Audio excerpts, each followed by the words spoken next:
حاصل ہوتا. ہم بڑے نیک ہیں، اس سے بڑا بے وقوفی والا دعویٰ کوئی نہیں دنیا میں.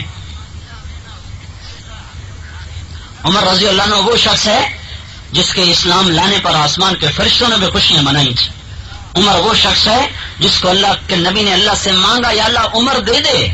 عمر وہ شخص ہے جس کے لیے اللہ کے نبی نے کہا تھا عرفات کے میدان میں اللہ میرے صحابہ پہ فخر کر رہا ہے، عمر پہ خاص طور پہ فخر کر رہا ہے. اور عمر وہ شخص ہے جس کو اللہ تعالیٰ کے نبی نے فرمایا تھا عمر میں تیرا جنت کا گھر خود دیکھ کے آ رہا ہوں. اور عمر وہ شخص ہے جس کو آپ نے فرمایا کہ میں نے جنت کے حوض پر ایک لڑکی کو وضو کرتے دیکھا. میں نے کہا تو کس کی ہے؟ انہوں نے کہا میں عمر بن خطاب کی ہوں.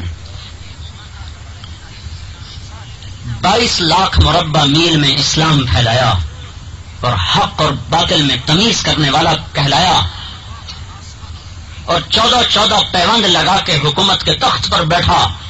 14 پیوند چادر میں لگے ہوتے تھے جس کا کرتا بنایا ہوا ہوتا تھا، اور اونٹ شرائح خلافت کے ساتھ کہت آیا تو گوشت کھانا چھوڑ دیا، گھی کھانا چھوڑ دیا، مچھلی کھانا چھوڑ دی کہ ساری رعایا نہیں کھا سکتی میں کیسے کھاؤں.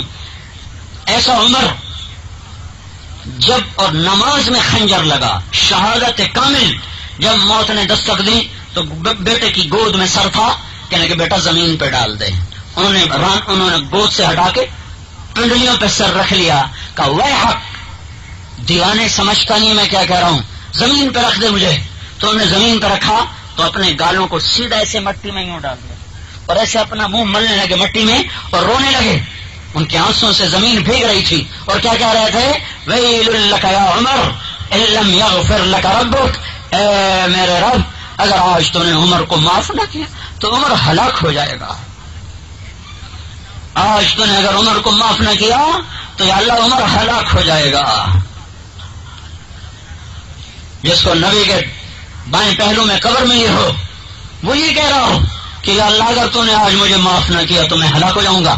وہ علی جس کو اللہ کے نبی نے وہ بشارت دی جو کسی کو نہ دی. کیا فرمایا علی تجھے مبارک ہو، جنت میں تیرا گھر میرے گھر کے سامنے ہوگا. وہ روزانہ رات کو اٹھ کے تڑپتے ہیں رات تو لمبی تان کے سو جا میاں تیرا کام بن گیا، اور بھائی جو امتحان میں پاس ہو جا اب کتابیں ٹھپ دیتا ہے. بس ٹھیک ہے چھٹی ہو گئی جان چھوٹ گئی تو لمبی تان کے سو، تیری تو جنت نہیں بنی، تجھے تو نبی کے گھر کے سامنے گھر ملنے کی بشارت ملی ہے. لیکن وہ کیا کر رہا ہے؟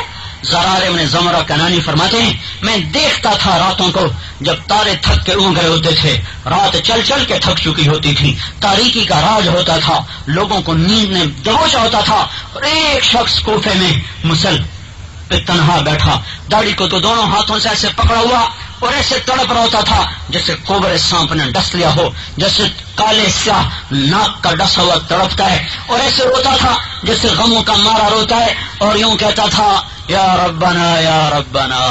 ساری رات روتے گزر رہی ہے اور کیا کہہ رہے ہیں یا ربنا کیا کہہ رہے ہیں من قلت الزاد و بعد السفر و وحشت الطریق. اے میرے رب میں تمہیں کیسے سمجھاؤں،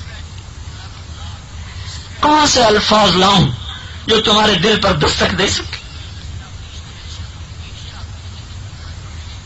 جس کو جنت نہیں ملی، نبی کے گھر کے سامنے گھر ملا ہے جنت میں، وہ یہ کہہ رہا ہے یا اللہ من قلت الزاد میرے پاس عمل بہت